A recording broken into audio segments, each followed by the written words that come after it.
Nos atiende la portavoz del Departamento de Estado en Washington. Ella se llama Mignon Houston. Tenemos muy poco tiempo. Mrs. Houston, thank you very much for your time and welcome to W Radio. Thank you so much for having me. It's great to be here with your listeners. Mrs. Houston, we have seen videos of United States forces doing contact with maybe drugs dealers on the sea, in the middle of the sea. When you will provide proofs of those boats, who were there, nationalities, what type of drugs they were carrying, when do we have more information about those operations on the sea?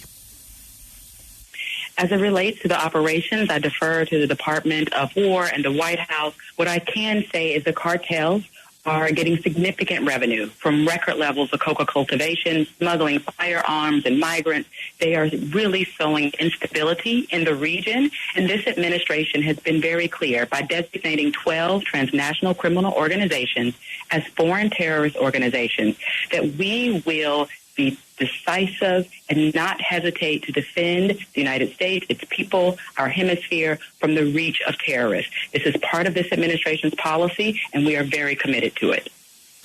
But, Mrs. Houston, you cannot stop them and let them have a process, a legal defense, and not just kill them? Look, as I mentioned, the legal dynamics as it relates to international law, I defer to the White House and to the Department of War.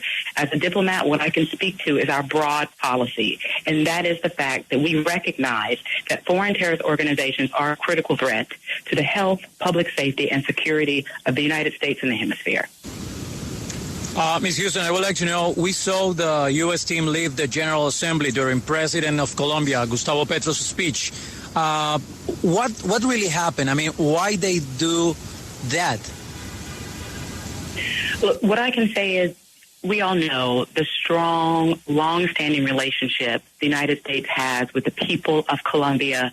We have a strong relationship that is rooted in shared values, shared interests, and we will continue that relationship. Any sort of rhetoric that is sowing or undermines the trust or complicates efforts to stabilize our hemisphere, protect our hemisphere against criminals, we would look down on that. We don't want that sort of rhetoric stopping efforts that the hemisphere has said they agreed to will help us counter transnational criminal organizations, illegal immigration that is hurting people across the board. And so I can't speak to the actual actions themselves, but what I can say broadly is that we have this longstanding relationship with Colombia, with the people of Colombia. We want to continue our cooperation in areas of mutual interest, and we will continue that great respect we have for the people of Colombia and Colombia as we move forward in our relationship. Ms. Houston, there's been a lot of talk during the assembly about the future of what's happening in Gaza. And considering the power that the U.S. has and its veto power in the UN, do you really see any type of resolution or solution coming for Gaza after this assembly? What I can tell you is there's not a day that goes by that this administration at the highest levels is not working to get to an end to this conflict in Gaza, that we have seen this suffering and this tragedy go on for far too long.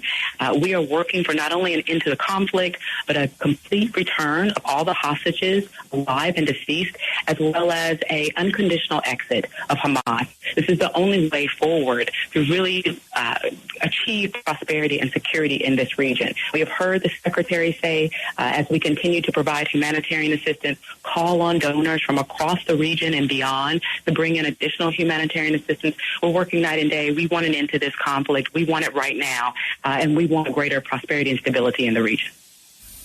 How does the United States receive the idea that President Petro from Colombia had at the United Nations Assembly when he said that he wants President Trump to be prosecuted, to face criminal trial because of the attacks that you're doing, that the United States is doing against drug traffickers in the Caribbean? Look, I can't speak to the president's comments, but what I can say is that the United States We respect sovereign debate. We don't respect any idea to politicize any efforts to secure our borders, to protect American citizens. That's what I can say about that. So the same President Petro told the BBC that their strikes are murder and that he will initiate soon legal proceedings. What do you think about this? Look, I'll let the President Petro speak to his actions. The United States stands firmly in our commitment to protect U.S. citizens and our national security, and I think the hemisphere can agree with that. What we're seeing by illegal immigration is causing harm from not just to U.S. citizens, but across the border, people risking their lives to come to the United States, drug traffickers of weapons and humans. This is a catastrophe. It should have been dealt with long ago. It is by far, right now is the time this administration is saying decisive action is needed. We heard the president say at the United Nations that the United Nations has had empty rhetoric, empty words, that it's time for decisive action. There have been wars that have gone on, some of them for 30 years. The U.S. founded the United Nations to increase stability around the world. And here we are in the last 7 months. We've seen this administration end 7 wars, reduce illegal immigration, rebalance trade, increase defense spending at NATO, create a renaissance for American manufacturing, and increase trade here in the United States. Just amazing, amazing achievements. We need to see more from the United Nations. We are going to protect this hemisphere. This is where we live, and we're working closely with our partners to do it.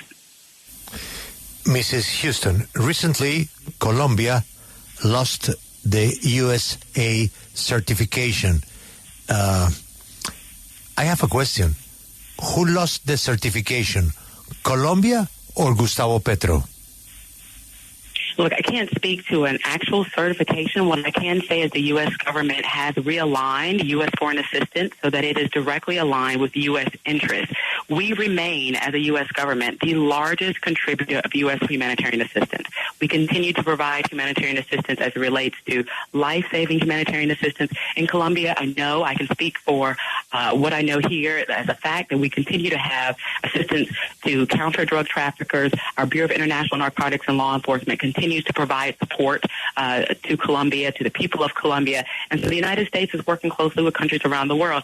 Our aid is going to be, it's going to be meaningful. It will make sure that we're seeing outcomes that are measurable, that are results driven. This is the type of foreign aid we're going to continue to do. This is the type of foreign aid the American people have asked for, that our taxpayer dollars want to see being given out, and our role as a contributor, as the leading contributor of foreign aid, continues.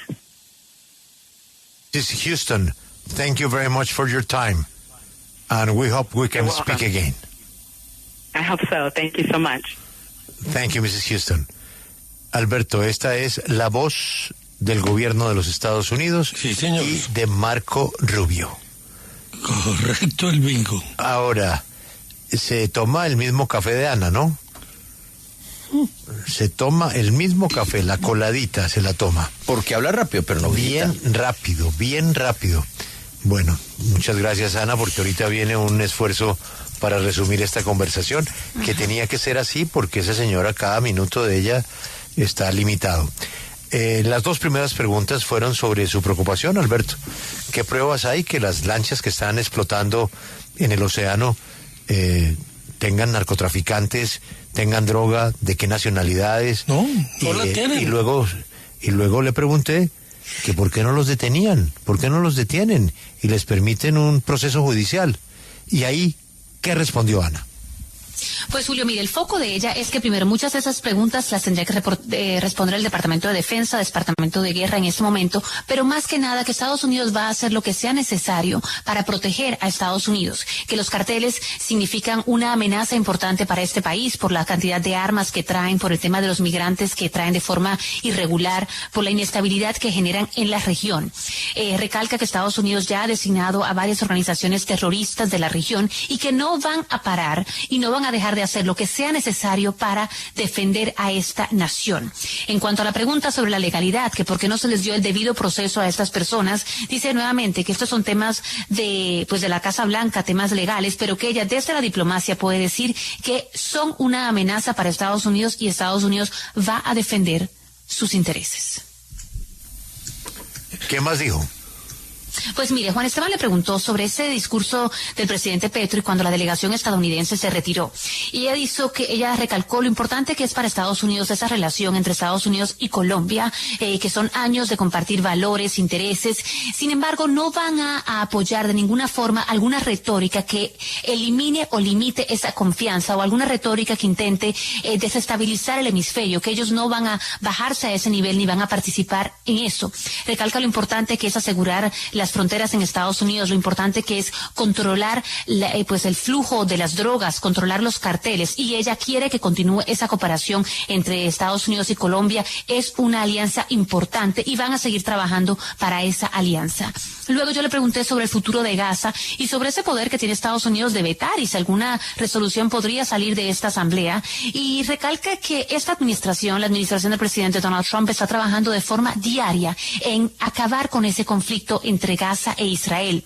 Dice que el foco, como siempre, es una devolución total de los rehenes y una salida de Hamás. Es la única forma de asegurar una solución. También hizo un llamado hacia otros países de la región de Oriente Próximo para que sigan también ayudando de forma constante con ayuda humanitaria. Estados Unidos envía mucha ayuda, pero ella quiere que llegue más ayuda humanitaria hacia esa región y, repite, el foco es seguridad. Y esa seguridad llegaría después de que Hamás se vaya y haya una entrega de los rehenes.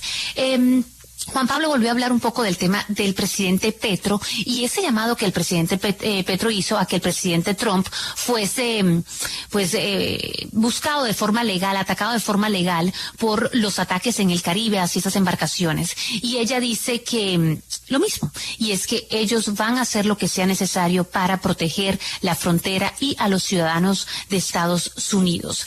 Marcela le pregunta sobre lo que dijo Petro a la BBC de que esto que estaba pasando con las embarcaciones era un crimen, y ella repite lo que ella ha dicho a lo largo de la entrevista, y es que la inmigración ilegal es un problema, hay personas que están arriesgando sus vidas, el tema del tráfico de drogas es una absoluta catástrofe y es algo que se debió haber resuelto hace mucho tiempo.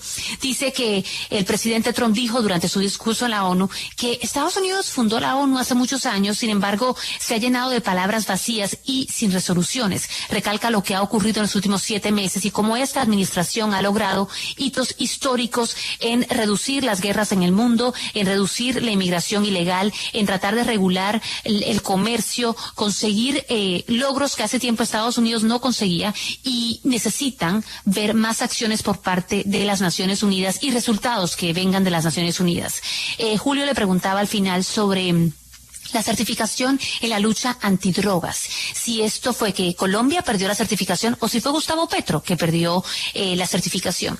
Y ella dice que Estados Unidos está realineando el apoyo que da. Sigue siendo Estados Unidos el país que más ayuda humanitaria da y va a seguir ayudando a países a controlar el tema del tráfico de drogas y va a seguir apoyando a Colombia. Sin embargo, aclara que los ciudadanos americanos quieren ver pruebas, quieren ver evidencias de que en efecto esta ayuda que se está dando está trayendo resultados y que eso es lo que están buscando en este momento. Van a seguir ayudando a Colombia, pero necesitan ver resultados.